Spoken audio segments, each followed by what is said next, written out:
Today we're going to talk about 5 reasons that your deal may fall through. As a seller, you've gotten your home under contract, you're thinking about moving on to the next chapter, and then things happen that make that deal fall apart. So today we're going to talk about some of those. Number 1 are inspection issues. You can expect that the buyer is going to do a home inspection when they put your house under contract. This is going to make sure that they're not buying a house that has a lot of issues that they have not seen.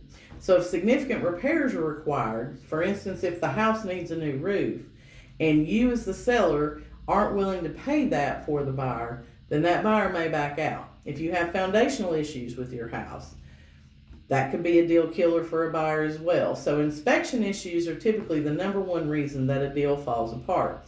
The second could be because of an appraisal shortage. We're not seeing this as much now, but in the past couple of years, you had bidding wars and homes were going for up to $100,000 over the list price of the home. And then the problem would be if those people had to have an appraisal, that appraisal would come in short.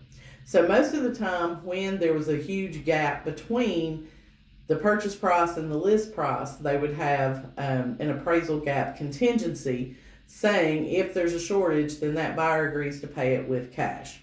The third would be because of home sale contingencies. So we are seeing more home sale contingencies in today's market.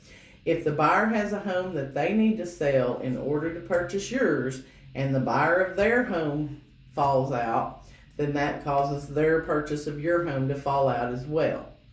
The fourth is because of financing fallout. We don't see that a whole lot, but it will happen from time to time. No matter how many times you tell a buyer, don't let anybody pull your credit, don't make any large purchases before closing, invariably they will do it. I've had people go out and buy a new car. I've had people go out and think that they're doing 60 days same as cash at the furniture place meant that they didn't have to count that debt. It does count on your debt, and it will cause you to lose the purchase of your home. So don't do those types of things.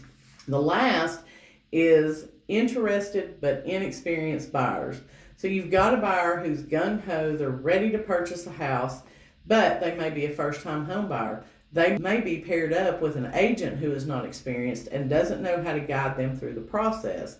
So even though they loved your home, their lack of being realistic when it comes to buying a home may cause them to fall to the wayside. So remember these 5 things when you go under contract. Until you get through the inspection period, don't start packing your boxes. That's advice that I give all my sellers. Wait till we're through that inspection period, and then you can kind of breathe a sigh of relief, and we'll get to the next hurdle of the appraisal. I'm Amy Schrader with RE/MAX Real Estate 10. If you're looking to sell your home, I would love to help you out. 423-748-8811.